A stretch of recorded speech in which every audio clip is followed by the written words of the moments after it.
Assalamualaikum warahmatullahi wabarakatuh. Selamat pagi untuk sahabat Tia dimanapun berada.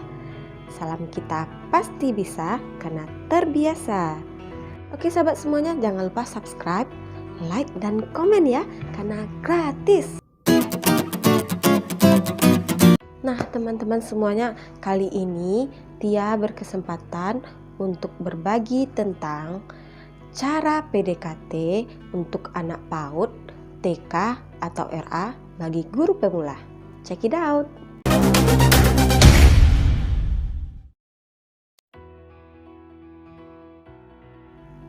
Nah, yang pertama itu tentang cari tahu kesukaan atau keinginan anak tersebut.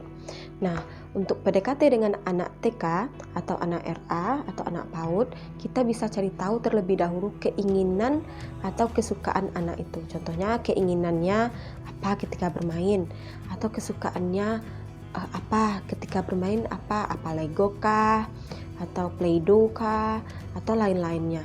Dan apa makanan kesukaannya, kita bisa mencari tahu lewat orang tua mereka.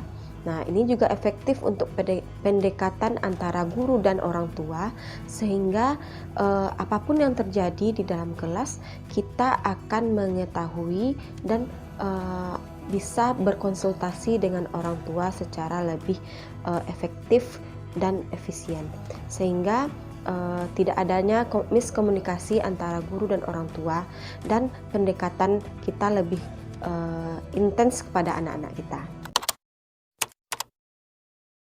Nah, untuk yang kedua adalah biasakan di kelas memanggil nama anak. Nah, ini juga PR bagi guru, dimana dengan di tahun ajaran baru kita juga bertemu dengan anak-anak baru yang banyak, sehingga terkadang kesulitan untuk mengingat nama-nama anak.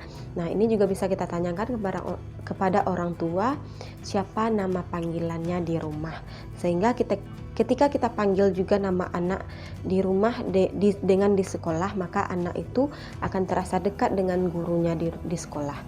Nah, itu juga poin plus untuk kita supaya pendekatan kita lebih baik lagi dengan anak-anak yang baru kita kenal.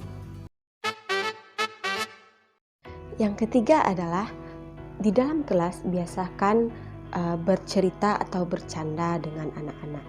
Ini memang tidak mudah karena bercanda dengan anak umur 5 tahun lebih sulit daripada bercanda dengan anak-anak yang di atas umurnya kayak SD, SMP, SMA, karena mereka lebih cepat tanggap. Tetapi cara simpel aja, saya dulu sebagai pengalaman saya taruh aja kursi terbalik di depan kelas untuk perkenalan pertama kali. Nah, anak-anak itu langsung respon, "Ustazah, bukan seperti itu, salah." Ada yang ketawa, "Oh, Ustazah lucu," gitu kan. Ada yang merespon, "Ustazah, terbalik," gitu kan. Jadi kedekatan respon dari anak itulah yang menjadi poin plus kita ketika kita mengajar. Jadi anak-anak, "Oh, ustazahnya lucu," gitu kan. Nanti di rumah dia akan cerita, "Tadi ustazahnya salah lupa taruh kursinya. Nah, gimana caranya yang benarnya, Nak? Ustazah lupa caranya." Jadi ambil salah satu anak untuk mencontohkannya, untuk membenarkan kursi yang terbalik tadi. Nah, dan juga anak-anak juga suka bercerita.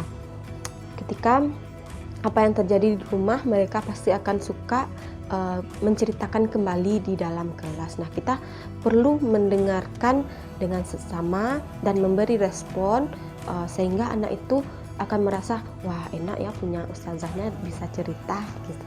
Dan juga mereka suka mendengarkan cerita. Setelah mereka menyampaikan cerita mereka, nah ketika giliran kita bisa bilang, "Mau mendengarkan ustazah bercerita?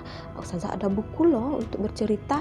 Seperti itu, kita bisa menggunakan alat yang membuat mereka lebih perhatian kepada kita.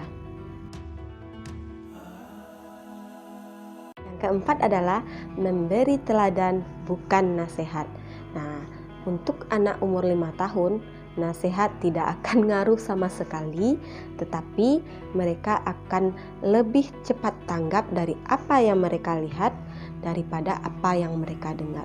Nah, itulah kita mengapa sebagai guru di guru TK, kita harus menunjukkan sesuatu yang baik yang bisa mereka contoh. Mereka akan meniru apapun yang kita perlihatkan kepada mereka, karena sejatinya anak-anak itu adalah peniru yang unggul. Nah, itu juga berlaku untuk orang tua. Ketika mereka melihat apa yang orang tua lakukan di rumah, mereka juga akan berlaku sama. Seperti itu juga dengan guru, apa yang mereka lihat di sekolah, mereka juga akan mencontohnya. Karena itulah kita harus menunjukkan hal-hal yang positif kepada anak-anak, sehingga mereka juga melakukan hal-hal yang baik ke depannya. Kelima adalah membuat nyaman di kelas dan bersikap adil. Nah, ini juga harus kita terapkan. Seorang guru harus membuat nyaman di kelas sehingga anak-anak merasa terayomi, tercintai, dan terkasihi dari sikap yang kita berikan kepada mereka. Tentunya dengan kasih sayang yang tulus dan tidak dibuat-buat. Anak-anak pasti tahu yang dibuat-buat dengan kasih sayang yang benar-benar tulus. Sehingga ketika kita bersikap tulus, mereka juga akan menyayangi kita dengan tulus dan merasa kita adalah orang tuanya. Dan juga bersikap adil kepada semua anak, meskipun si A ini hebat atau si B yang kurang. Terkadang kita fokus ke A, itu tidak baik sama sekali, karena si B akan lebih terpuruk lagi dan tidak akan menunjukkan kemampuannya yang lebih kepada kita.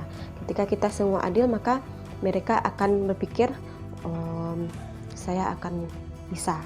Nah, ketika kita memberi kenyamanan dan membuat anak itu merasa nyaman dan bersikap adil kepada semua anak di dalam kelas, maka anak-anak akan senang untuk pergi ke sekolah dan selalu ingin bertemu dengan ustazahnya.